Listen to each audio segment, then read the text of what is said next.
I didn't cry when my son told the security guard I was a stalker.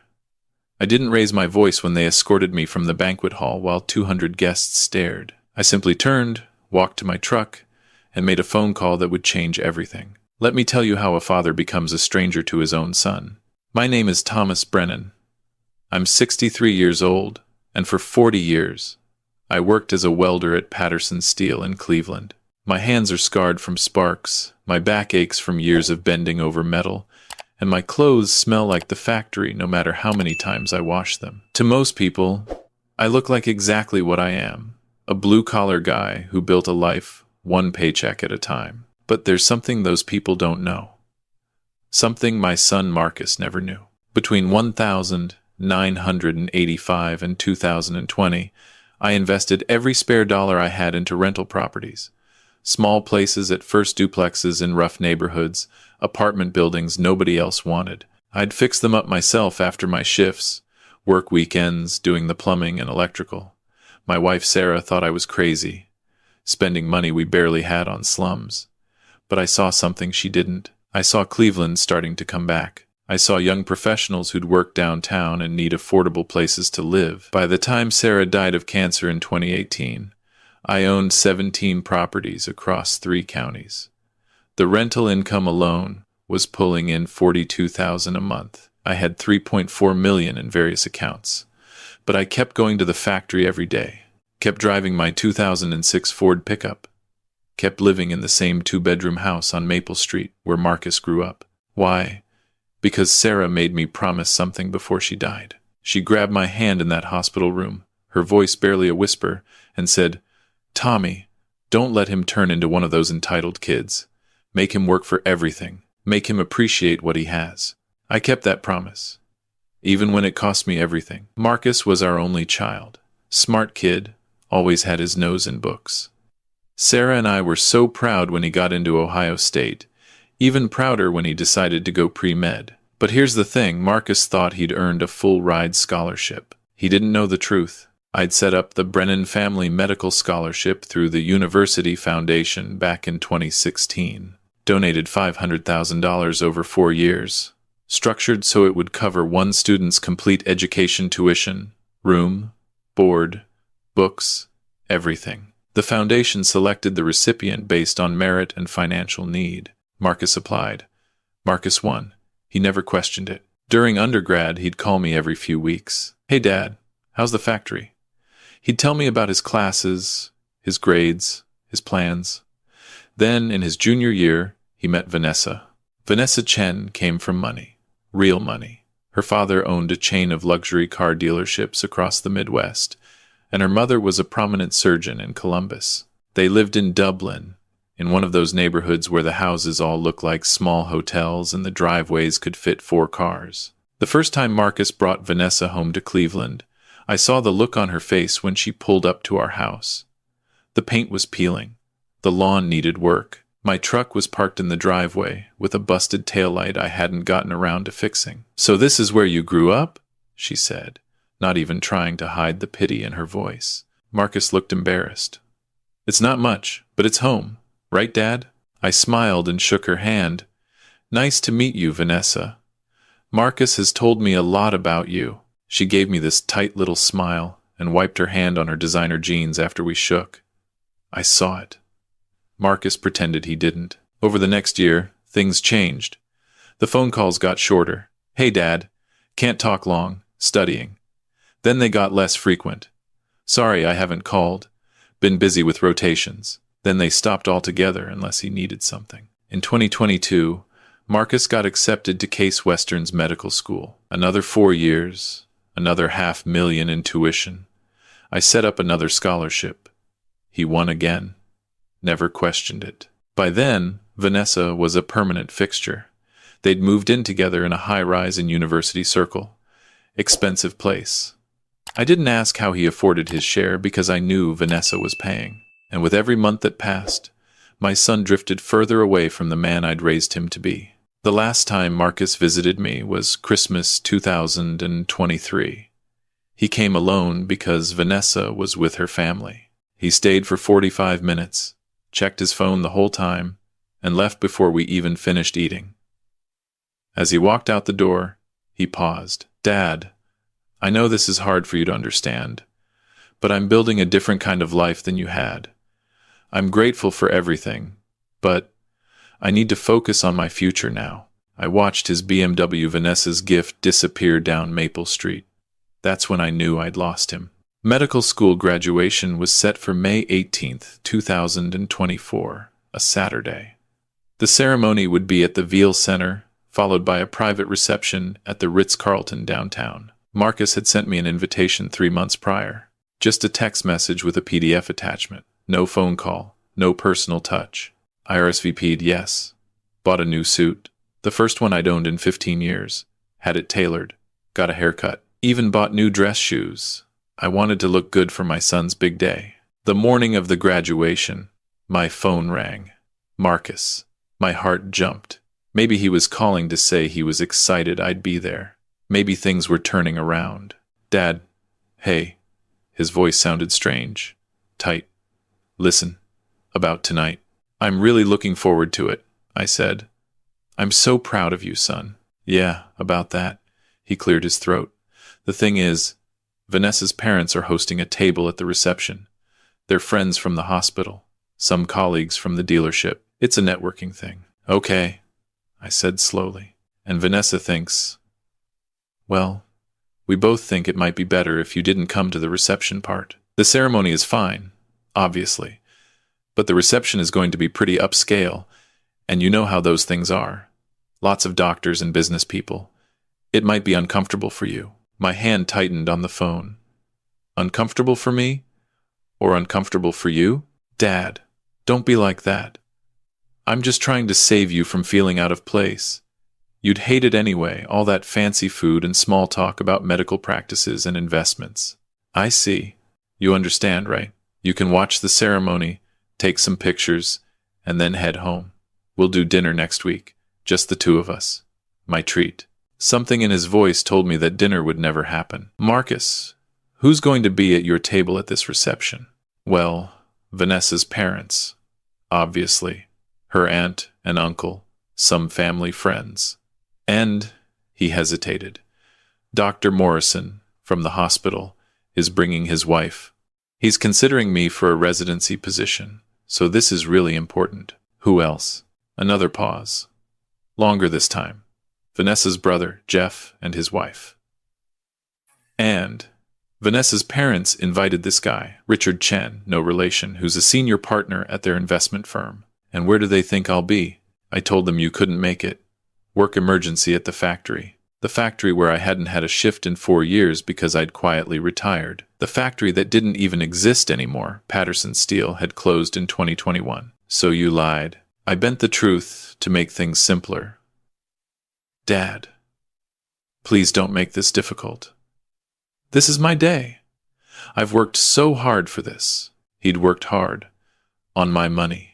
While being ashamed of the man who gave it to him. Fine, I said quietly. I won't come to the reception. Thank you. I knew you'd understand. I gotta go. The ceremony starts in 6 hours, and I still need to pick up my gown. Love you, Dad. He hung up before I could respond. I sat in my kitchen for a long time after that call, the same kitchen where I'd taught Marcus to tie his shoes, where Sarah and I had helped him with homework, where we'd celebrated his acceptance to medical school with a chocolate cake from the grocery store because that's all we could afford. Then I made some calls. First, to Janet Reeves at the Case Western Foundation. Janet, it's Thomas Brennan. I need to discuss the scholarship disbursements. Of course, Mr. Brennan. How can I help? The final payment for the Brennan Family Medical Scholarship, the one covering this semester's expenses for Marcus Brennan. Has it been processed? Let me check. Yes. It processed last week. $22,000 for tuition, $6,000 for fees, and the stipend of $3,000. All deposited to his account as usual. I need to invoke the character clause, Section 7B of the scholarship agreement. Silence. Then, Mr. Brennan, are you certain? That clause allows you to recall all scholarship funds if the recipient demonstrates behavior fundamentally opposed to the values of integrity, family respect, and humility outlined in the founding document. I'm certain. How long to process? I'll need documentation of the cause, and if approved, the university will demand immediate repayment of all 4 years of funding. We're talking about $504,720. I'm aware. I'll send you the documentation within an hour. Mr. Brennan, he's your son. Yes, I said, which makes this harder than you can imagine. Second call. Marcus Whitfield at Fifth Third Bank. Marcus, Tom Brennan. I need to accelerate the loan recall on account 4,472. Tom, that's the education line of credit for my son. Yes. He's been making minimum payments using money his girlfriend gives him. I want full repayment within 30 days. And Marcus, invoke the cosigner liability. If he can't pay, it defaults to her. That'll destroy his credit. He should have thought about that before lying to me about work emergencies. Third call. David Santos, my attorney. David, I need you at the Ritz-Carlton tonight. I'm executing Plan B. Tom, are you sure? Your son's graduation? Just be there. The ceremony started at 2 p.m. I arrived at 1:30, wearing my new suit. I sat in the back of the Veal Center, watching as proud parents filled the rows. I saw Vanessa's parents in the fourth row, dressed like they were attending a royal wedding. I saw Marcus in his cap and gown, laughing with classmates, not once looking back to see if I was there. When they called his name, Marcus David Brennan, Doctor of Medicine, I stood and clapped. He crossed the stage, shook hands with the dean, and accepted his diploma. For a split second, he glanced toward where Vanessa's parents sat and smiled. He never looked my direction. After the ceremony, I waited outside as graduates poured out, taking pictures with families. I saw Marcus surrounded by Vanessa's family, her mother adjusting his collar, her father shaking his hand. Vanessa took a dozen selfies with him. I took one photo on my phone from a distance. Then I left. The reception started at 7 p.m. I wasn't invited, so naturally, I showed up at 6:45. The Ritz-Carlton ballroom was decorated like something from a magazine. Crystal chandeliers, white tablecloths, ice sculptures, a live jazz band. The kind of event where just the flowers probably cost more than most people's monthly rent. I walked up to the entrance in my suit. A young woman with a clipboard stood at the door. Good evening, sir. Name, please? Thomas Brennan. She scanned her list. Frowned. I'm sorry. I don't see you on the guest list. I'm Marcus Brennan's father. Her expression changed to something between pity and confusion. Let me just check with someone. She spoke into a headset. A minute later, a manager appeared. Mr. Brennan? I'm afraid there's been some confusion. Your son's table is full, and we don't have an additional seat assigned for you. I see. May I at least congratulate my son? The manager looked uncomfortable. Of course. Let me find him for you. He led me into the ballroom. I saw Marcus immediately, standing at the bar with Vanessa, laughing at something Dr. Morrison was saying. The manager approached them, whispered something. I watched Marcus's face change. He excused himself and walked over to me, Vanessa trailing behind. Dad, what are you doing here? I came to congratulate my son. I told you this morning. I know what you told me. I thought I'd come by anyway, just for a moment. Vanessa stepped forward. Mr. Brennan, this is a private event. We have very specific seating arrangements for networking purposes, and I just want to shake my son's hand and tell him I'm proud of him. Marcus's jaw tightened. Dad, you're embarrassing me. These are important people. Dr. Morrison is right there. And if he sees what? A father congratulating his son? If he sees you, Vanessa cut in. Marcus told everyone his father couldn't make it because of a work emergency. And now you show up looking like, well, you show up, and it contradicts everything we've told people about Marcus's background. I looked at my son. What did you tell them about your background? He couldn't meet my eyes. I may have implied that the scholarship was merit-based, and that my family was comfortable. Not wealthy, but comfortable. Comfortable, I repeated. Dad, please don't make a scene. Just go. We'll do that dinner next week, I promise. I looked at him for a long moment. My son, the boy I'd raised, the man who was ashamed of me. "You're right," I said quietly. "I shouldn't be here." Relief flooded his face. "Thank you for understanding. But before I go, I have something for you." I pulled an envelope from my jacket. "Your graduation gift." Marcus took it, probably expecting cash. He opened it right there. Inside was a single document. "What is this?" "That's a notice from the Case Western Foundation. The Brennan Family Medical Scholarship has been revoked due to violation of the character clause. You have 30 days to repay all funds received over the past 4 years.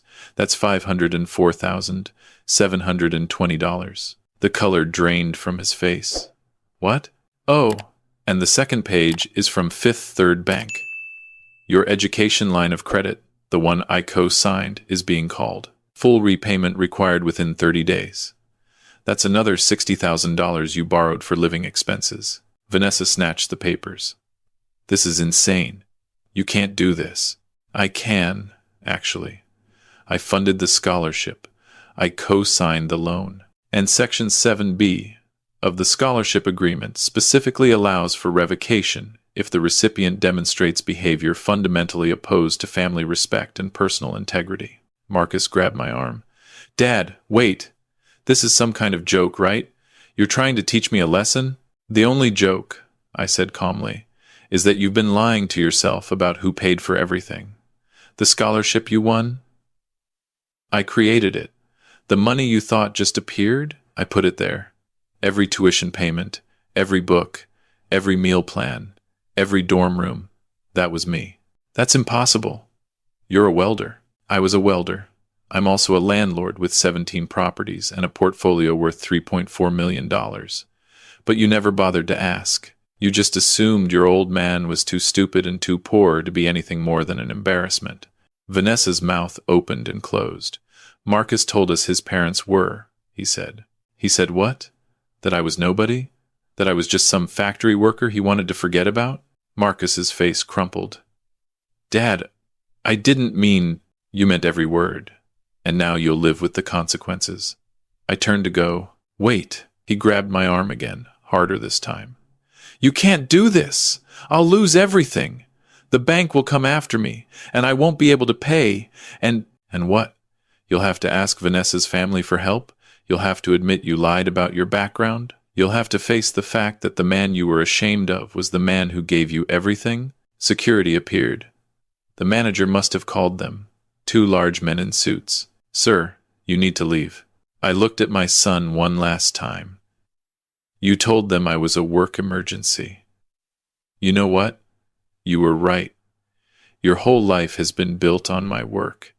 And now it's an emergency because you just lost it all." They escorted me out. As I walked through that ballroom, 200 people watched. I heard the whispers starting, saw the phones coming out. Dr. Morrison was frowning. Vanessa's father looked furious. I got into my truck and drove home. The next morning, my phone started ringing at 6 a.m. Marcus. I let it go to voicemail.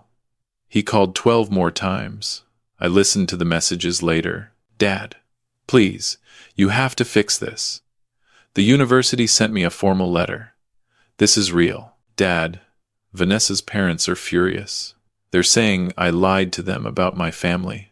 Please call me back." "Dad," the bank called. "They're serious about the 30 days. I don't have that kind of money. Nobody does.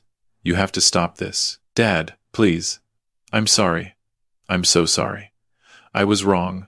Please just answer the phone." I didn't answer. 3 days later, Vanessa left him. I know, because Marcus showed up at my house at 11 p.m., sobbing on my front porch. She's gone. She said I'm a liar and she can't trust me. Her parents won't even talk to me.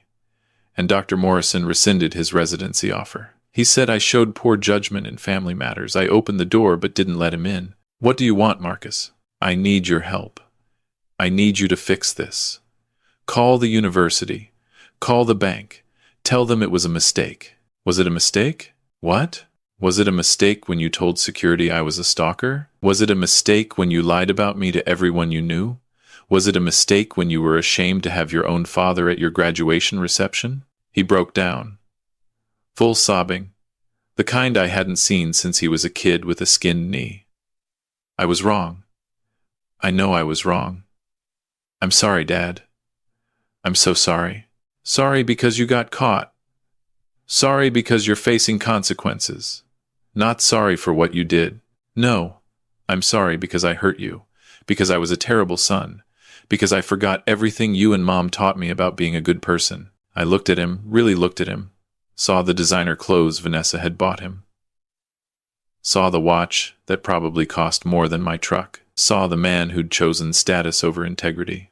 But I also saw the boy who used to bring me his report cards with pride, who'd hugged me at Sarah's funeral and whispered, "We're gonna be okay, Dad," who'd once told me I was his hero. "Here's what's going to happen," I said. "You're going to get a job. Not a doctor job, any job. Waiting tables, retail, I don't care. You're going to make payments to the university and the bank. Every month. Even if it takes you 20 years. Dad, I can't. The amounts are too big. You'll never what? You'll never drive a BMW again? You'll never live in a high-rise? Welcome to how most people live, Marcus. Welcome to the life you were so ashamed of. Please, there has to be another way." I pulled out a folder. Inside was a contract. "There is one way. You sign this agreement. You commit to working 1 full year at a free clinic in the poorest part of Cleveland. You live in a studio apartment in that neighborhood. I own one, rent-free. You use your medical degree to help people who can't afford fancy doctors.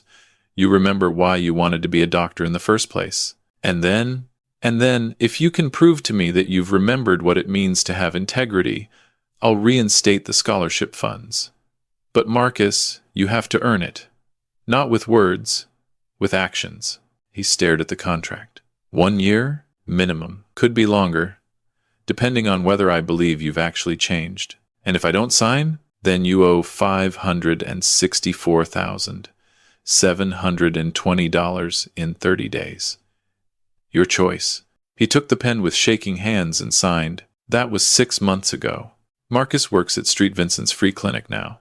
It's in the same neighborhood where I bought my first rental property back in 1985. The same neighborhood Vanessa once called terrifying when I suggested he do volunteer work there. He lives in a 400-square-foot studio above a bodega, takes the bus to work, eats ramen more nights than not, sees patients who pay with whatever they have, sometimes cash, sometimes vegetables from a garden, sometimes just a thank you. Last week, he called me. Not to ask for anything, just to talk. "Dad, I had this patient today. Mrs. Rodriguez. She's 72, been having chest pains for months but couldn't afford to see a doctor. I ran tests, found out she has severe coronary artery disease. We got her into surgery at Metro. I called in every favor I had. That's good work, son." She cried when I told her she didn't have to pay. She tried to give me a rosary her grandmother had given her. Said it was all she had of value. His voice cracked. I didn't take it, but Dad, the look on her face, the gratitude, I've never felt anything like that. That's what being a doctor is supposed to be about. I know that now. I forgot somewhere along the way. I got caught up in the prestige and the money and the idea of being important. But this is important. Mrs. Rodriguez is important. I smiled. Your mother would be proud. I'm sorry I disappointed her. I'm sorry I disappointed you. You didn't disappoint me, Marcus. You broke my heart, but hearts can heal. When can I come home? When you don't need to ask that question. When you understand that home isn't a place, it's who you are. And right now, you're still figuring that out. I understand. We talked for another hour. About his patients. About the clinic. About the neighborhood kids who'd started calling him Doc Marcus and asking him about medical school. About the landlord me who kept the building maintained despite it being in a rough area. When we hung up, I sat in my kitchen and looked at the photos on the wall. Marcus at his high school graduation. Marcus at Ohio State. Marcus and Sarah the Christmas before she got sick. And the newest photo one I'd had framed last week. Marcus at the clinic, in a white coat that's seen better days, kneeling down to examine a child's scraped knee. Someone had posted it on the clinic's Facebook page. He's smiling in it. Really smiling. Not the polished smile he used for Vanessa's family. The real one. I don't know if Marcus will finish his year and earn back that money. I don't know if he'll ever understand the full weight of what he did. But I know this. He's working in the same neighborhood where I started building my fortune, where I learned that value isn't measured in dollars but in what you're willing to do for others. And that's a start. Some people think I was too hard on him, that I should have just let it go, given him the money, forgiven and forgotten. But here's the thing about love, real love, the kind Sarah and I had for our son. It isn't about making someone comfortable. It's about making them better. I could have paid those debts, could have made the whole thing disappear with a phone call and a wire transfer. But then Marcus would have learned nothing.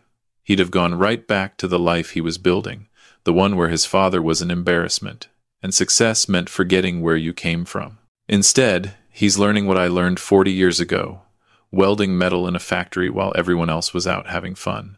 He's learning that character isn't built in the good times. It's built when you're eating ramen in a studio apartment, wondering how you'll make it through another week, and you choose to do the right thing anyway.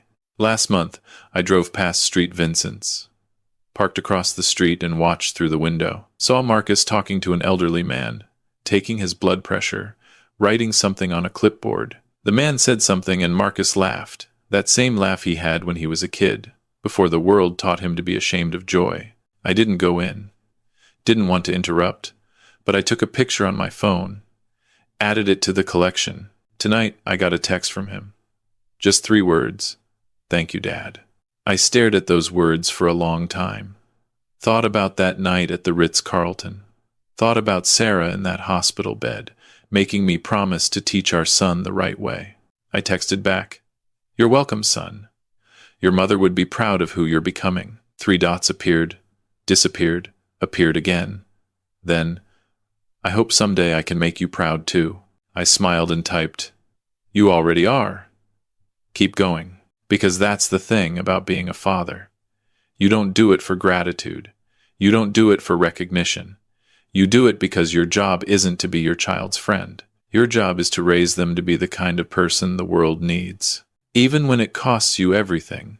Even when they hate you for it. Even when you have to watch them suffer to learn. Because the alternative is raising someone who has everything but values nothing. Someone who's successful on the outside but hollow on the inside. Someone who forgets that the best things in life aren't given, they're earned. Marcus has 8 more months at the clinic. After that, we'll see. Maybe he'll stay longer. Maybe he'll move on to a residency somewhere. Maybe he'll come back to me, and we'll rebuild what was broken.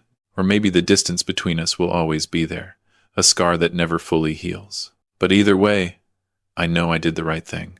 Because I look at that photo of him with the scraped knee kid, and I see it. That thing Sarah and I always hoped would be there. That thing we were terrified we'd failed to teach him. I see a good man, not a perfect one, not a finished one, but a good one, who's trying, who's learning, who's finally understanding that the measure of a person isn't what they have, it's what they give. And in the end, that's all any father can hope for.